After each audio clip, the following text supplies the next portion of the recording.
Siemano, siemandero, witam wszystkich bardzo serdecznie w kolejnym odcinku filmików o gitarach. Jest to kolejny odcinek z waszego ulubionego cyklu, czyli Polaków gitarowe rozmowy. A dzisiaj odcinek z wielkim Polakiem. Adam Otręba z zespołu Jam. Bardzo prosiliście w momencie, kiedy pojawił się wywiad z Jurkiem Syczyńskim, który gdzieś tam hen na kanale już jest.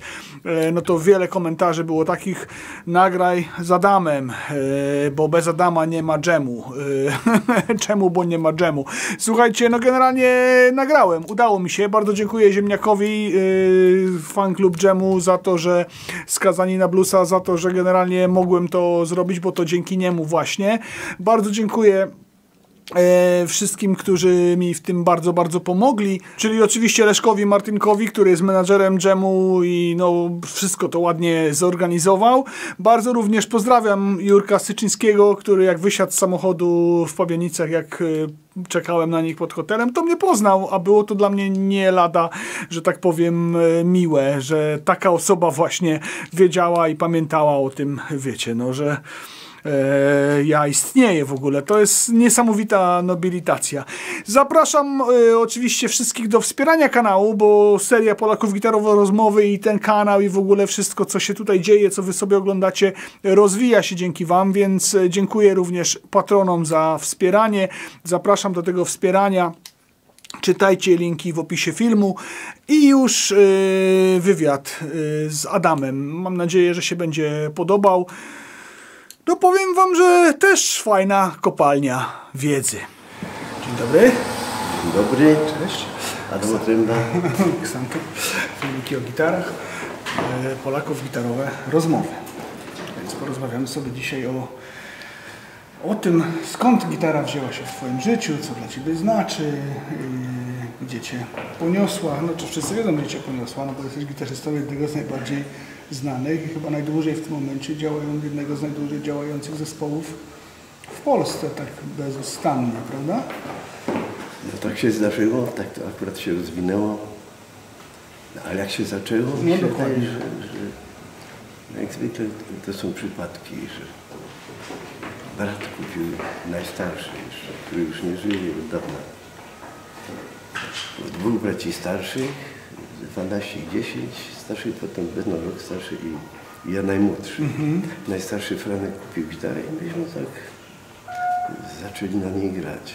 Jak się okazało, potem posłuchaliśmy trochę płyt i bluesowych, i trochę jazzowych, i słuchaliśmy audycji radiowych Janka Biernackiego, 3 kwadranse jazzu, no i jeszcze Blues Człowiek Dziś, przede wszystkim Barkowskiego, czy Jana Ptaszyna-Wróblewskiego, te jazzowe rzeczy wtedy bardzo interesowały mnie.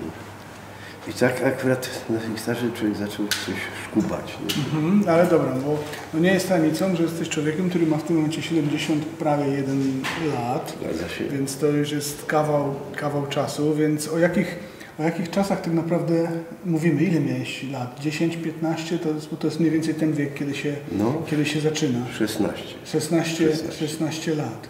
Tak. Skąd się wtedy brało instrumenty? Jaki miałeś ten instrument? Co to była za gitara, no ta pierwsza? To było zwykłe pudło, które najstarszy brat kupił dla siebie.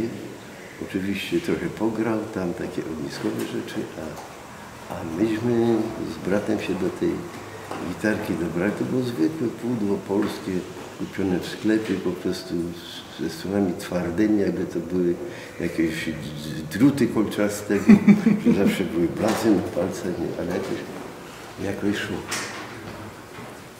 jakoś szło. Także.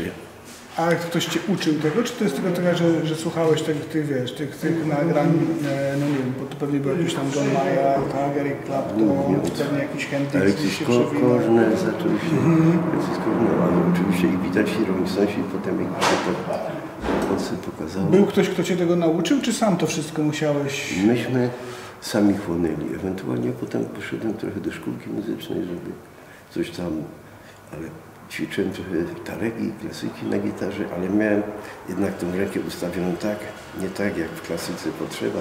Tam mnie skierowali na pulso i oczywiście po roku zrezygnowałem, ale tam trochę tych nut się dziubnęło, oczywiście nie za dużo.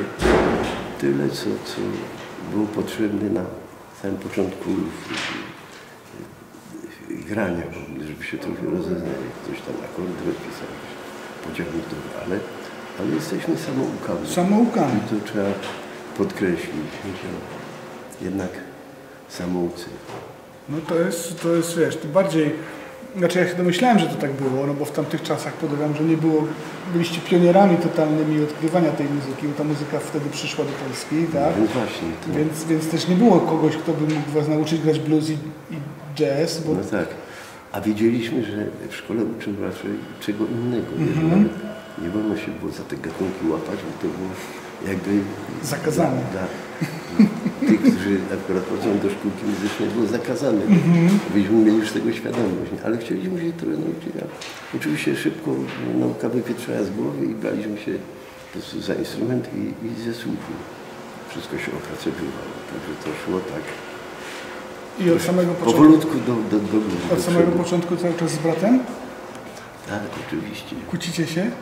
Czy No, już nie? momentami tak, ale już teraz chyba nie. No.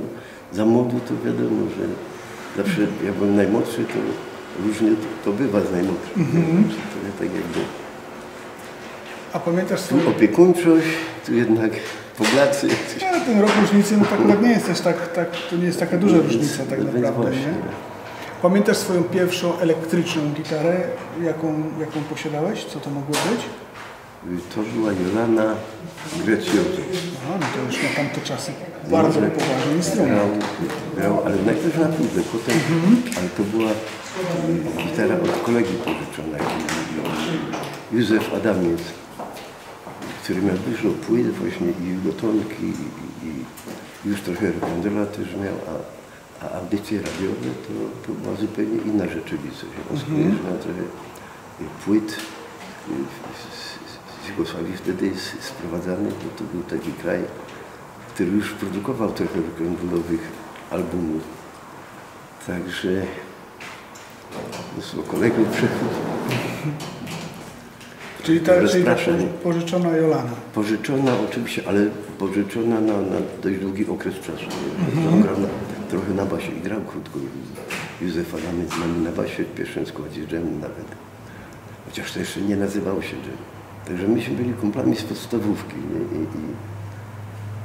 I pożyczył mi gitarę, bo jak to dobry kumpel grał na basie, a miał gitarę, to pożyczył mi tę gitarę. Ja miałem długo w domu. A pierwszy wzmacniacz pamiętasz? Na czym się grało w tamtych czasach? To była szytka, to był robiony wzmacniacz, ale brzmiał bardzo fajnie. Wiem, że on brzmi też na tym nagraniu z 1982 roku w Włęgu w Krakowie. Tam wtedy na tym klamorze grał. On był szyty gdzieś u nas, tam w Katowicach. Od kogoś kupiłem handmade, ręczna robota. I grało się na nim fajnie, że brzmienie było czyste, że tylko gitara, kabel i wzmacniacz, wtedy nie było żadnych bajerów. Przynajmniej jako słuchając najpierw bluesa i trochę jazzu, to nie chciałem używać bajerów, ale potem to już była jakby naturalna kolej rzeczy, nie, że to już człowiek był zmuszony, bo jednak brzmienie surowe już nie pasowało do tego, co się dzieje na świecie w muzyce. Już te brzmienia wchodziły powoli, trzeba było dokupować powolutku trochę bajerów. Czy mówisz o jakimś przesterze, dobrze myślę, nawet tak? Właśnie. Kaczkę też miałem kiedyś, a potem mieliśmy dwie kaczki i ktoś musiał zrezygnować, bo dwóch płaczących byśmy się zakłakali na śmierć, to ja zrezygnowałem z kaczki, że jednak bardziej na czystym brzmieniu i Jurek bardziej korzysta wtedy z kaczki. A czy to jest prawda, że... Teraz mamy już... Macie teraz kaczki? Dwie kaczki. Aha. Ale nie wykorzystacie ich pewnie już... Na okrągło... Jest to oszczędniejsze już wykorzystanie, prawda? A czy to jest prawda, że na tej Jolanie grał Rory Gallagher? To jest, czy to jest jakaś legenda? To było źle zrozumiane, że ja chyba Jankowi Chojnowskiemu powiedziałem, panu Janowi Chojnowskiemu, że miałem kiedyś taką gitarę jak Rory Gallagher, który wystąpił jeszcze przed Claptonem w Spodku. I może to było źle zrozumiane, że to była ta od Gallaghera kupiona, a to była ta od kolegi, tylko że identyczna, na której grał Gallagher. Nie? Czyli to jest taka miejska legenda, trochę No, taka właśnie. polska legenda gdzieś To tam. była gitara od kumpla, ale na takiej samej grał Gallagher w spodku. A pierwsza taka, no bo Jolana to jest, powiedzmy tak, no dobra, na tamte czasy na pewno był to zawodowy instrument, no i w czasach głębokiego PRL-u Jolany były gitarami najlepszymi. To się zgadza. A I pierwszy, fajnie brzmiało nas tego. a pierwszy taki pamiętam. instrument, wiesz, prawdziwy, nie wiem, z Japonii, z Ameryki, z Niemiec, no taki, nie wiem, no już nie powiem, że Gibson pierwszy, bo to pewnie do Gibsona też była jakaś tam dłuższa droga. Pierwszą taką też z kolei ręcznie robioną jak ten wzmacniacz, to była gitarka zrobiona przez gitarzystę Wiślan Bartoszek. Uciekło mi imię. Ale Bartoszek, jeden z gitarzystów Wiślan, to na pewno można to gdzieś znaleźć, nie? Jak miał na imię. Uciekło mi teraz z głowy. A co to było za To gitara? była pod SG, ale świetnie uszyta i bardzo fajnie brzmiała. No, a potem akurat miałem jakąś japońską podróbę Gibsona i z przystawkami Honera czy Hofnera. I też fajnie brzmiała. I mi się wydaje, że któryś z tych pierwszych koncertów był nawet, który był nagrywany na tej gitarze pod Gibsona z przystawką. Mi się wydaje, że Hofner to był. Nie masz tych instrumentów rzeczywiście? Nie, no pożyczyłem koledze i już zostały.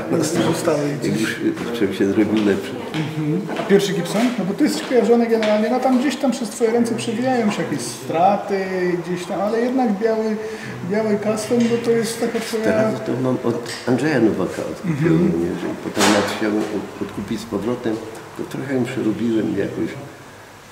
Wiadomo, Andrzej Nowak, niestety już świętej pamięci, także już potem się nie dopominał, nie? Że był moment, że chciał, żeby ją odsprzedać, bo była jego ulubioną, ale tu moment, że mi ją sprzedał i byłem z tego zadowolony. Czyli ona grała też w TSA na przykład? Tak. O kurczę, to że poważna dla nich historia. TSA. No. To przeszła tą energią heavy metalu również, Właśnie, tak? ale rzadko na nie gram, teraz bardziej próbuję grać w domu, żeby ją wziąć na trasy i też tego Fendera zacząć używać. A to, no, bo no umówmy się, Fender i Gibson to są dwie zupełnie różne, zupełnie inne instrumenty. A, no, I nawet prawa ręka. no, właśnie na przykład o tym mówię, tak, żeby gałki volume, żeby nie ściszać palcem, tak, bo jak się gra na Gibsonie, to jednak gra się troszkę mocniej, nie?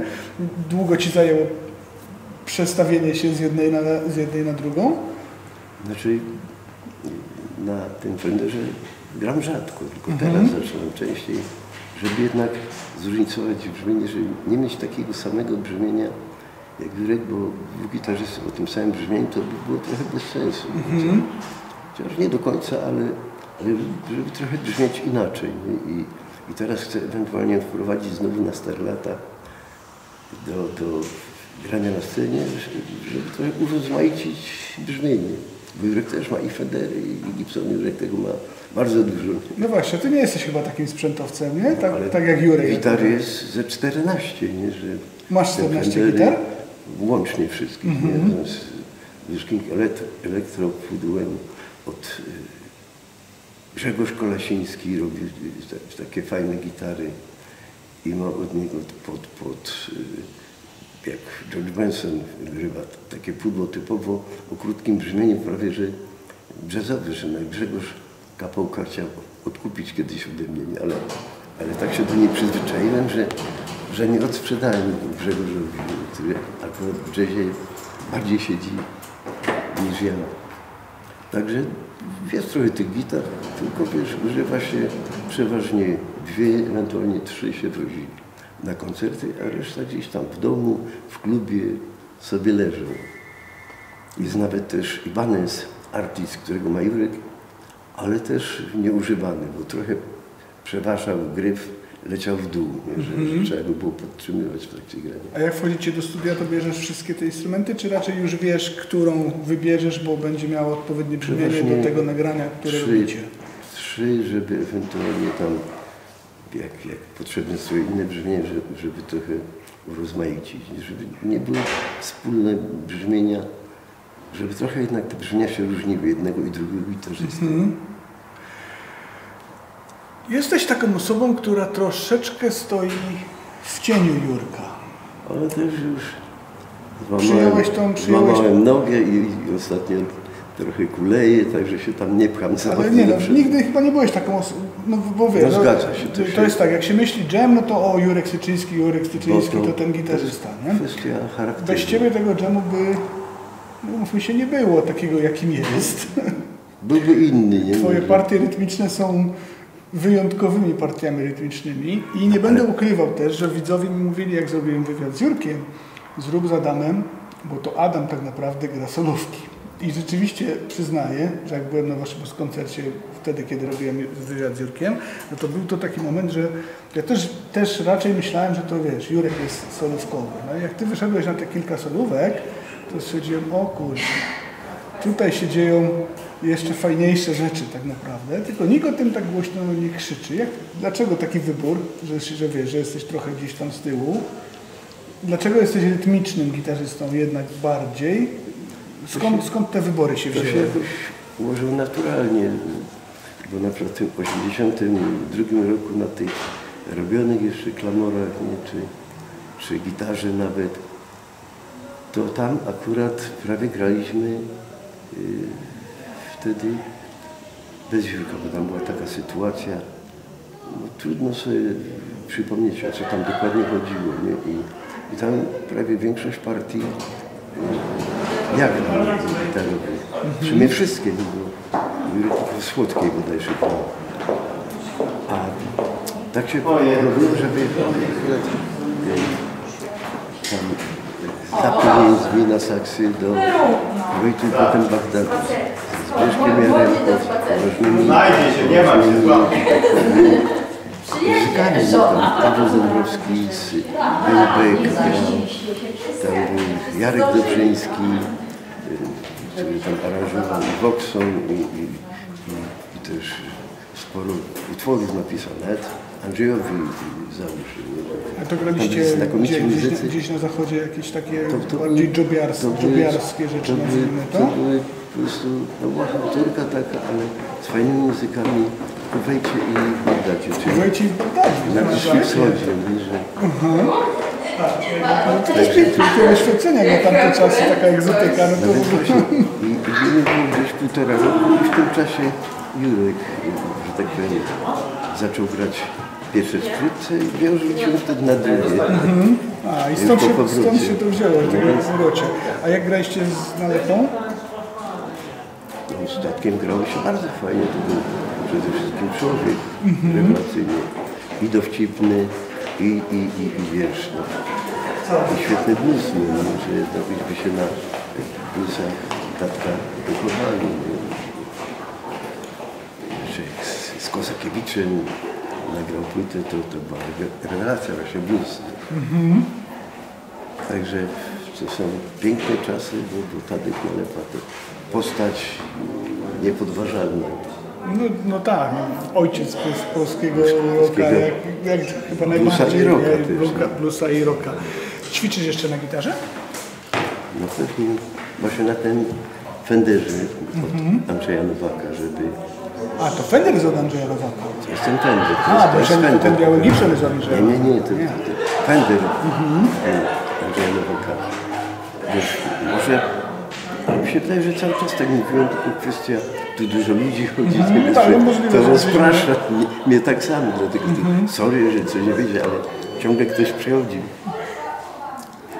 Także to był Fender i ćwiczę, żeby jednak na stare lata mięśnie sztywnieją palce, żeby jednak rozruszać, a zwłaszcza przed koncertem. No właśnie chciałem się dowiedzieć, skąd masz siłę na to jeszcze? No masz 70 lat, nie jeden 70-latek, no to już wiesz, kapcie telewizor, a ty cały czas na scenie, no może nie skaczesz, nie bujasz się, ale wiesz, ale w gitarę wkładasz wszystko, co się da i nie ma takiego czegoś, że gdzieś tam odcinasz kupony, gdzieś tam, wiesz, traktujesz się ulgowo, to jest cały czas ten czysty rock and roll, który który wiesz, powinien być. Skąd ta siła? Mi się wydaje, że to jest też przy wyjściu na scenę zaczyna napływać adrenalina.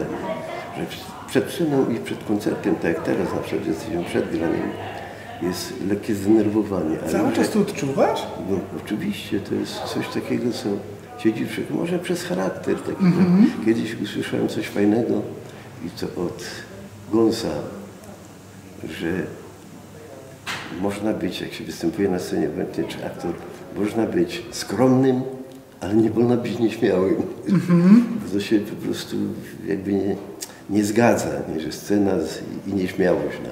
A mnie trochę tkwi tego we krwi, nie wiem dlaczego. Nie? Takiej tej nieśmiałości, tak? To jest właśnie, człowiek się tego jakoś nie może wyzbyć, nawet z latami. To jakoś siedzi w człowieku. Takie jest ikoniczne. Znaczy wiesz, z jednej strony to dobrze, no bo nie jest, skromność to jest co innego. Nie jest to rutynowe to, co Skromny robisz, może tak? być, tylko że nieśmiałość przeszkadza. Że ma tego świadomość, ale nic nie może z tym zrobić. To mnie zaskoczyłeś, bo wiesz, myślałem, że wiesz, jesteś w stanie policzyć, ile zagrałeś występów scenicznych, niekoniecznie tylko z dżemem, ale no w ogóle ile razy stanąłeś na deskach sceny, to są tysiące... No, na pewno były czasy, że rocznie 100, no i przez te prawie 45 lat, a gramy i tak trochę dłużej. Zaczęliśmy liczyć trochę później ten start już na festiwalu w Jarocinie jeszcze. Także to jest, kurczę, nawet 100-rocznie, to 4,5 tysiąca. No tak właśnie tak mówię, no z 5 tysięcy mogło być też. Może do 5 by doszło. Kiedyś były przecież takie też tak, nie wiem, no Perfekt na przykład grał 3 koncerty, pewnie wy też tak mieście, że się grało 3 koncerty jednego dnia czasami. Że rocznie graliśmy ponad 100, i to 120, 150. I patrz, cały czas masz tą taką małą tremkę, ale ona jest pozytywna raczej chyba, nie? Że potem adrenalina napływa, jak się już wejdzie na scenę.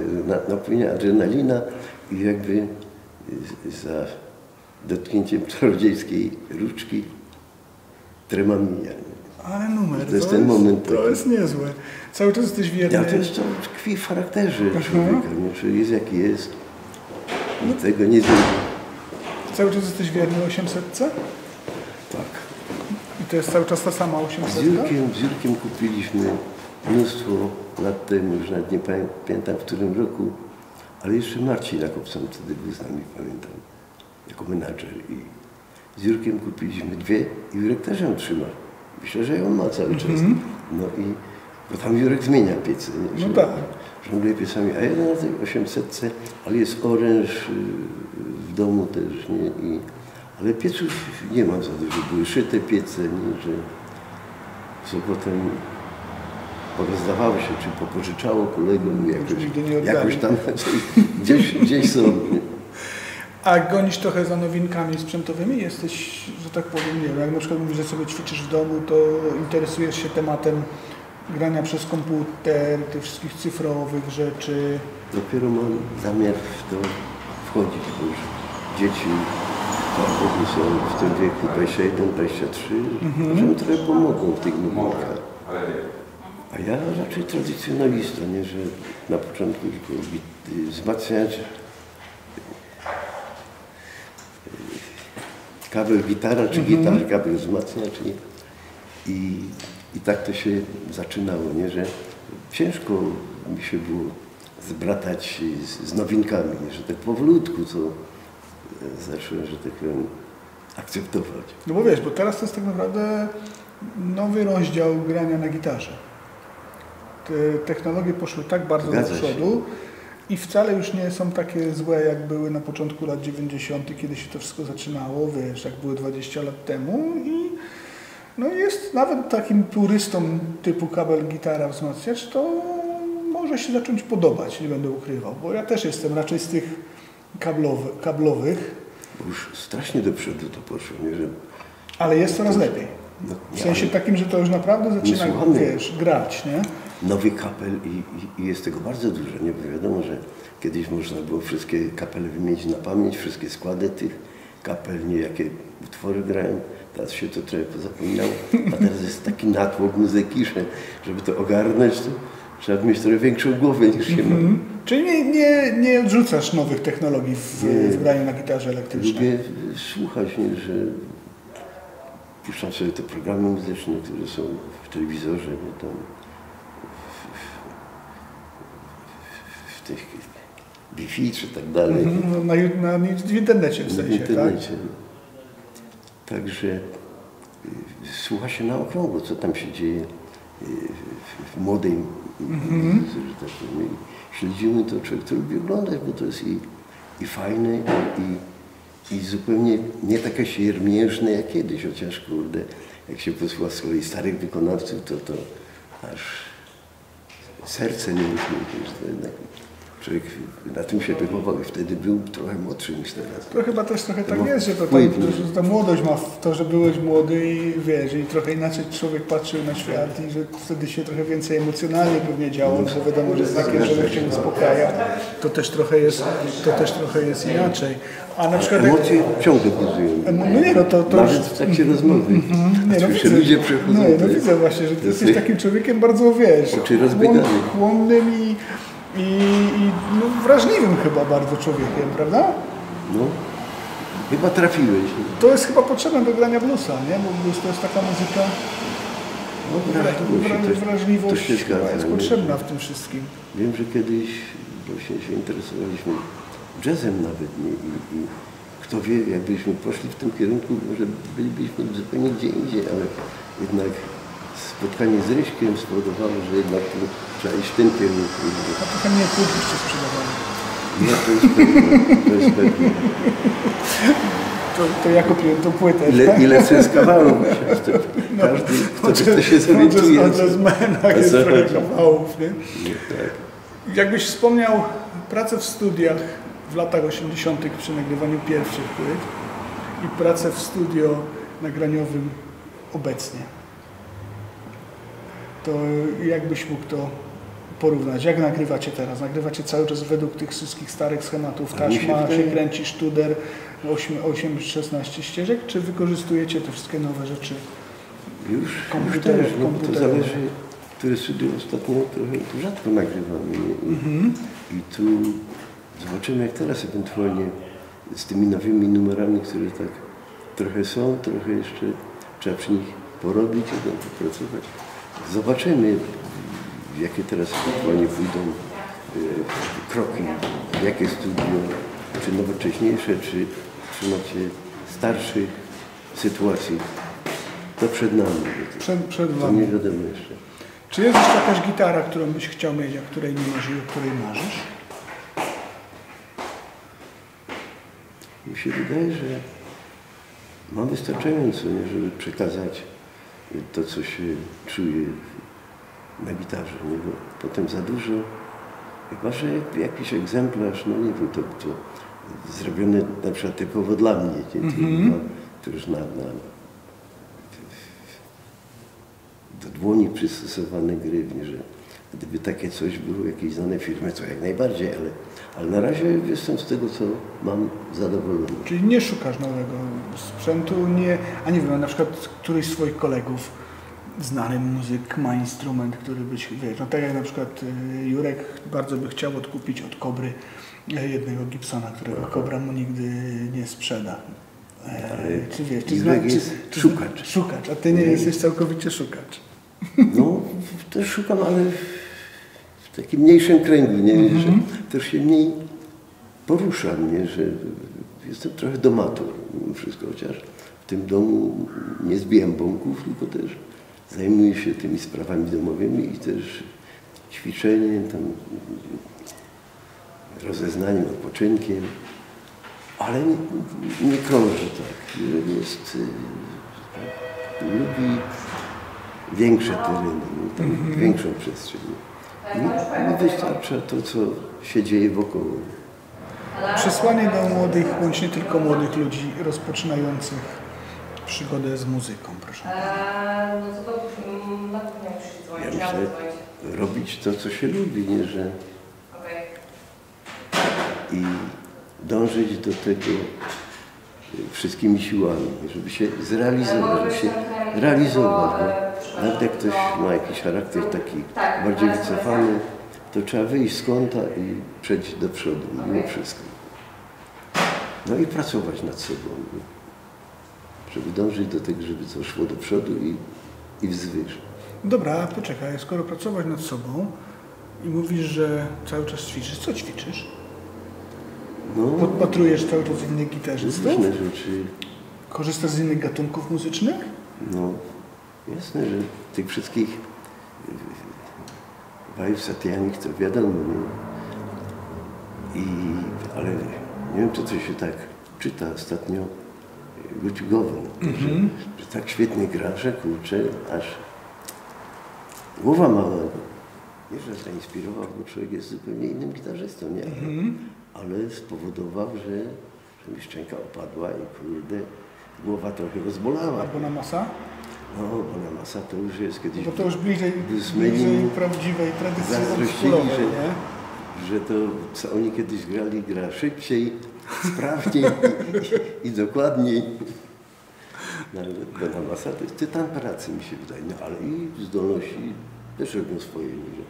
Wikingiem chyba grał jakby małym chłopcem.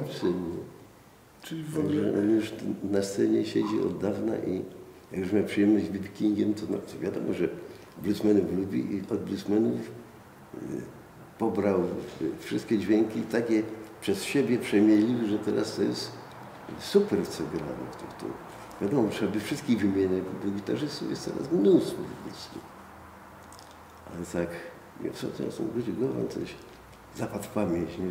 Że to już zupełnie inne ścieżki z kolei. No, człowiek się tego nie nauczy, to jest jego.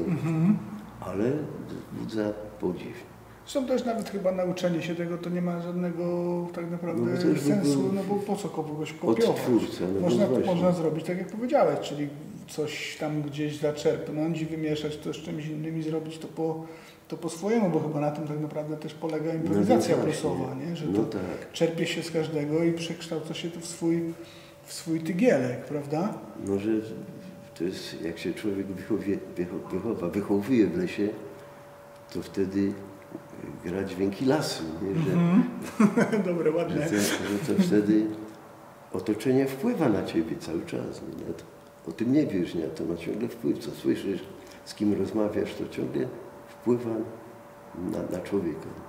A wokaliści też wpływają na to, jak zespół Dżem gra, czy to raczej zespół Dżem wpływa na wszystkich wokalistów? No pewnie na Ryśka najmniej. Rysiek był samorodkiem, że jest taki czysty talent. No szkoda, że go nie ma, co tu dużo mówić, że myśmy akurat ostro do przodu poszli, jak Rysiek akurat zawitał u nas, nie, na próbie. I to był taki jakby katalizator całości. No, a ci wszyscy inni wokaliści, którzy się przewijali przez Dżem, było ich chyba 3, dobrze myślę? Tak, Jacek Dewódzki i Maciek Balcer. Ale mi się wydaje, każdy dołożył swoją cegiełkę, że to nie jest tak, że wiadomo, jak Ryśka nie ma, bo gdyby był, to by grał, na pewno teraz śpiewa z nami. Ale jak się stało, to wtedy były 2 rozwiązania. Albo rozwiązać kapelę, albo próbować grać dalej. Myśmy wybrali to drugie. Myślę, że to już dużo lepsze tak naprawdę. Mi się też tak wydaje. No, co, zawiesić gitarę na kołkach i co robić? Przyjąć się do jakiejś pracy leśnika. Leśnika, ciągniecie do tego lasu. No, momentami tak. To się zgadza. No właśnie, ty cały czas żyjesz z grania, tylko i wyłącznie przez całe życie? Nie pracowałeś nigdzie jako, no nie wiem... Pracowałem krótko. Portier, kierowca, jako ekspedytor w takim zakładzie, gdzie tam wysłałem materiał, pokartkowywałem wagony i tam, żeby ten do tego miasta, ten do tego. Ekspedycji kiedyś pracowałem, ale to krótko było. Tak zaraz po szkole.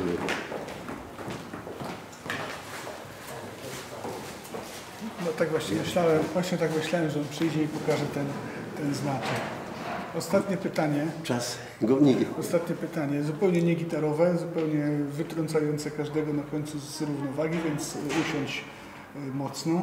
Czym jeździsz? Mercedes klasy C200, kompresor. Szybka, ładna odpowiedź. Dziękuję bardzo. Dzięki. Było mi niezmiernie miło gościć. Również. Spełniliśmy marzenie wielu widzów, więc... Dziękujemy. Pozdrawiamy. Najlepszego. Dzięki. Dzięki. Dziękuję bardzo. Jeszcze raz dziękuję wszystkim za oglądanie. Jeszcze raz dziękuję wszystkim za to, że mogłem tam być. Dziękuję również Dziękuję również Rafałowi za podesłane materiały, które mogłem sobie gdzieś tam też wykorzystać w tym odcinku. Dziękuję Pardziowi, z którym oglądaliśmy później koncert Dżemu. Dziękuję chłopakom z Proletariatu, którzy też grali na tym koncercie i generalnie pozdrawiam miasto Pabianice. Wy możecie napisać w komentarzu, jeżeli tutaj dotarliście, kopalnia wiedzy. Niezmiernie jest mi miło. Pozdrawiam również ekipę techniczną, która bardzo ładnie pokazywała mi te gitarki, więc naprawdę fajnie. Mega propsiory. W tym momencie lista patronów. Oczywiście przypominam o tym, że do wygrania jest konkurs, jest labogowy i można wygrać Distortion w postaci fizycznej bądź w postaci wtyczki VST oraz, że jest zabawa dla patronów również, gdzie można wygrać Amplify TT, a lista patronów, która jest przed Wami w tym momencie, no to są to osoby, które najbardziej wspierają ten kanał, bo dają tutaj kaskę po to, żeby ten kanał mógł się rozwijać i żeby szło to bardzo do przodu. Dziękuję Wam serdecznie za wszystko, co robicie. Końcówka samochodowa. Kręćcie swoje końcówki samochodowe i do następnego razu. Może nie jest w najlepszym stanie, ale na szczęście nie jeździ, więc utrafiony, bo już kiedyś koło niego to przejeżdżałem i stwierdziłem, kurde, umknie mi. No ale mi nie umknie, więc jest ok. Oczywiście chodzi o tego Smarta, tak? Przecież przepiękny Smart. Nie, no swoją drogą to dobre dwie pieczenie na jednym ogniu się tutaj zrobiły, no bo ta E30, no to wiadomo, nie jest może w najlepszym stanie, nie sprzedam, będę robił, ale to jest, no jak wszyscy wiedzą, którzy oglądają filmiki o gitarach, mój ulubiony samochód na świecie, tak? Naprawdę coś ten samochód sobie takiego ma, że mi się podoba, ale powiem Wam szczerze, że ten Smart, nie wiem jak on tam się nazywa, Coupe, co to jest za Smart, jak on tam się... To też jest fajne auto i tak naprawdę jest równie ciekawe, jak on się nazywa, Smart co? Nie wiem, Fortwo? Napiszcie w komentarzu. I tak naprawdę mega ciekawy samochód do tego, żeby właśnie go w końcówce pokazać, bo dosyć rzadki, nie? Więc no nie jest to jakiś super ultra spotykany samochód bardzo często. W każdym razie o pięknego czarnego kota jeszcze tutaj mieliśmy. No ładne to, oba fajnie się to ustrzeliło. Ten chyba jeździ. No ten na pewno jeszcze nie jeździ, ale jak mówię, no mam nadzieję, że jeździć będzie. Chciałem sobie kiedyś takie E30 jeszcze kupić, ale jak już będzie mnie na nie stać, bardziej nawet może nie tyle, żeby je kupić, co żeby je po prostu utrzymać i mieć gdzie trzymać i w ogóle, to pewnie już będą albo takie drogie, albo już będą tylko muzealne, albo już będą tak zażarte, że się tego nie da za bardzo zrobić, nie? Więc cieszmy się chociaż, że jest w końcówkach samochodowych i jak mówię, no kręćcie te swoje końcówki samochodowe, pokazujcie te auta z waszej okolicy, niech to będzie cały czas częścią tego kanału. A czy Renault Safran to też się liczy jako old timer, young timer, new timer? Kurde, może taki Safran też się nie? Bo to też rzadki samochód właściwie. No to nie, dobre miejsce tutaj, kurde, jest. Niby bałuty, a całkiem spoko, więc pozdro z Bałut, elo.